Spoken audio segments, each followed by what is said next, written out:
Hey there, Father Michael here.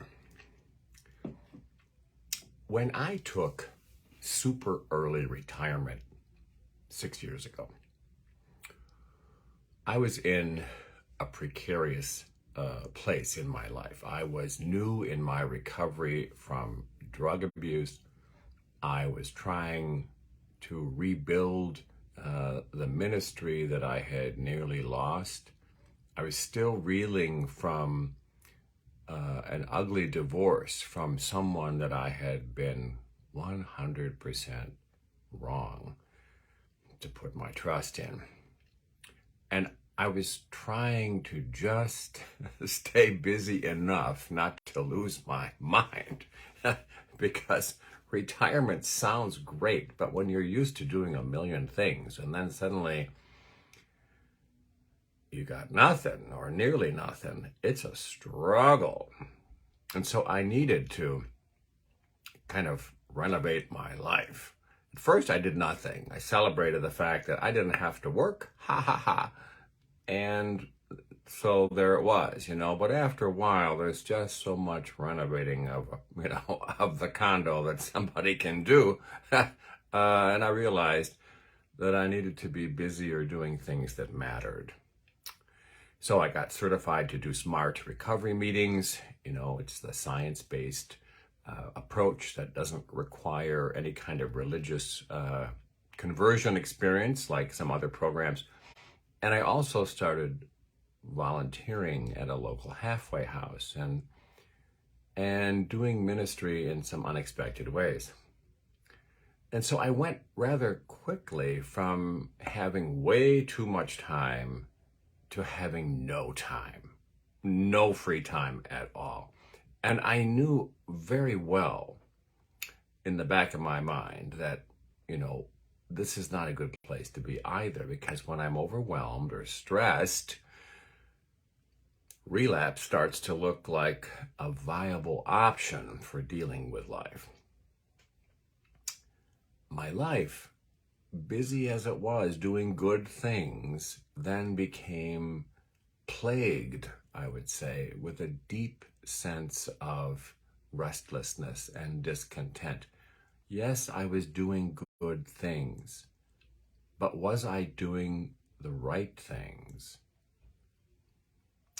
And I wasn't taking care of myself.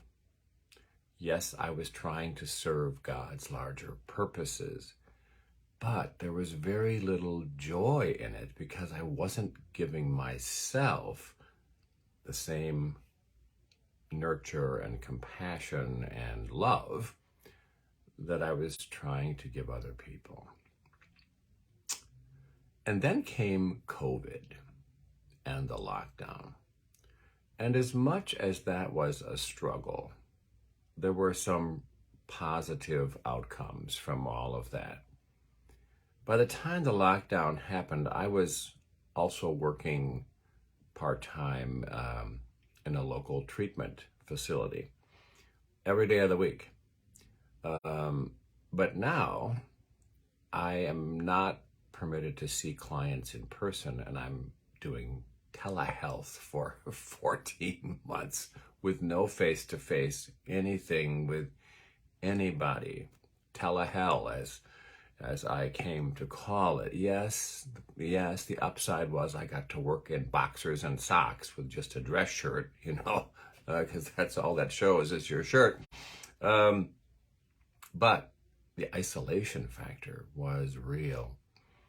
And so as the winter turned to spring and summer, I started to do things differently. I planted a whole bunch of stuff out in the backyard.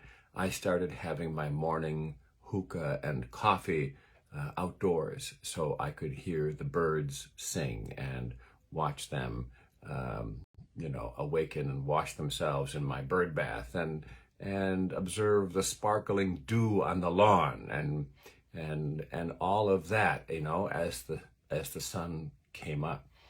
And I discovered in those quiet moments that I was starting to reconnect with my truer self. that self that relies on God for everything. Psalm 118:24, we hear it all the time. This is the day that the Lord has made. Let's just rejoice in it, you whiny loser, or something like that. Just rejoice. The long-term benefit from all of that COVID lockdown nonsense was that I am still, I think, much more attuned to everything around me. I'm a great observer of people. I always have been, but that's an even sharper skill now. It's really been kind of honed as a result of that. And so being 6 years in recovery now, that's also helped me to be more mindful and focused on the present moment, to celebrate the present, because that's all any of us has in this life, right? We can't go back into yesterday and fix those crappy mistakes that we made that we wish we could undo. We can't do anything about tomorrow. We may not even wake up tomorrow. That leaves us with the present moment, the blessing of now, the place where God is found for us. So I know all of that. I celebrate all of that. I accept all of that. And I'm forever then observing and learning to be simple. Just accept things as they are. Life on life's terms, as some people say, without any judgment or fear or any of that.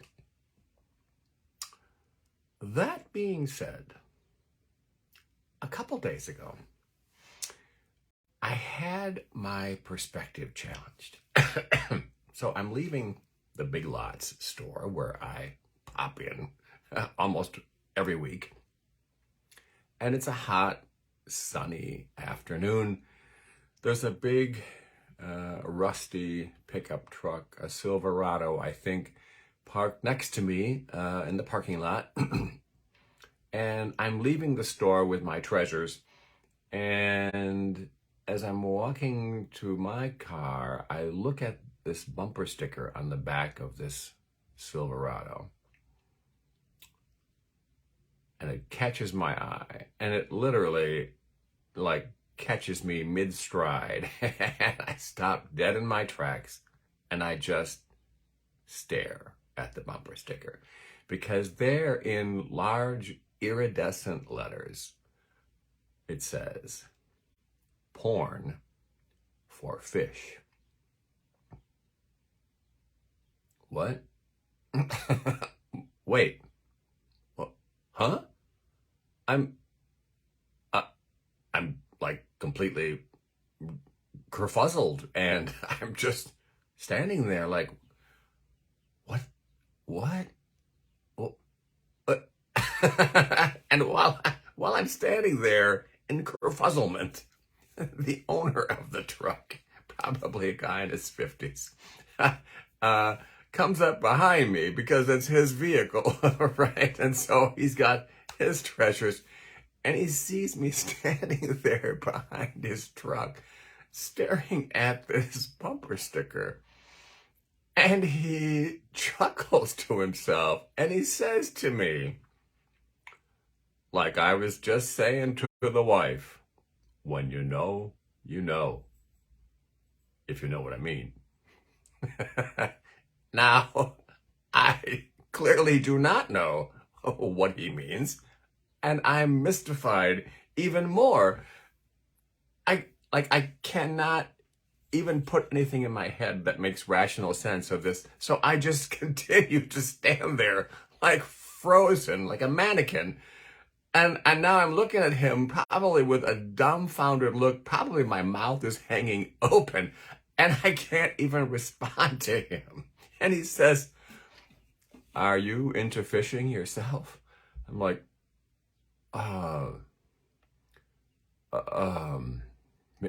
maybe a little. Like, I used to fish when my kids were little. So, in a way, maybe. because truthfully, I still am not 100% sure what we're talking about. Like, is this like some secret weird code? I don't know. And so he gives me a look like, oh, you poor thing, and tells me to have a good day. And he gets in his truck and he starts to drive away. And then I saw it. The bumper sticker, which was big iridescent letters, the bumper sticker did not say porn for fish. It said born for fishing. When you know, you know. The sunlight had caught those iridescent letters just right, obscuring some of the letters. And now I'm standing there feeling like a complete idiot, especially as he's driving away and he looks out his window like, oh, that poor dumbass over there. I hope he's not under the influence. The takeaway from that weird little experience this week, it's pretty simple. Living in the moment without judgment or bias or any expectations, that takes some vigilance. It doesn't just happen by itself.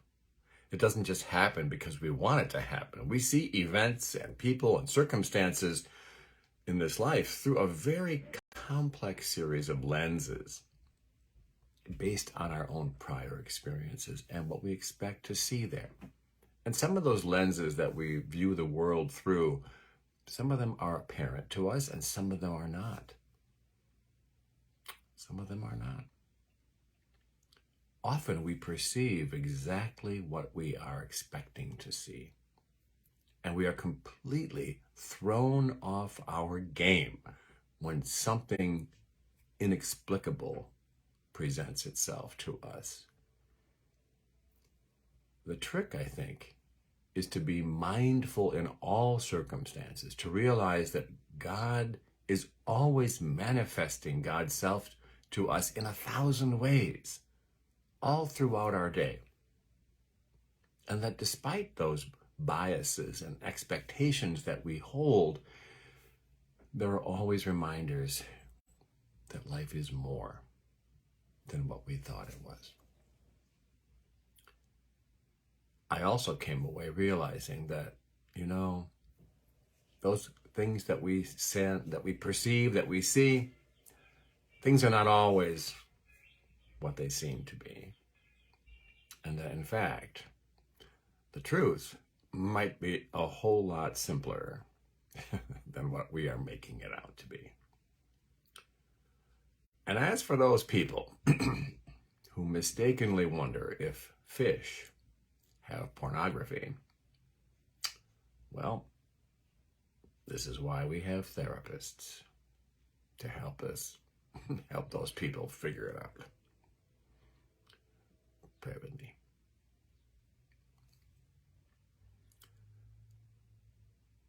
Loving God, we come into this present moment, feet on the floor, attached to your earth, mindful that you have created us and called us to be your daughter or son in this moment.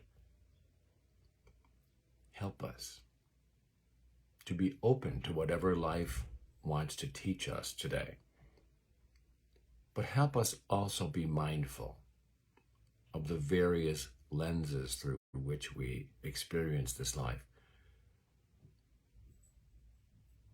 Help us to stay free of judgment today,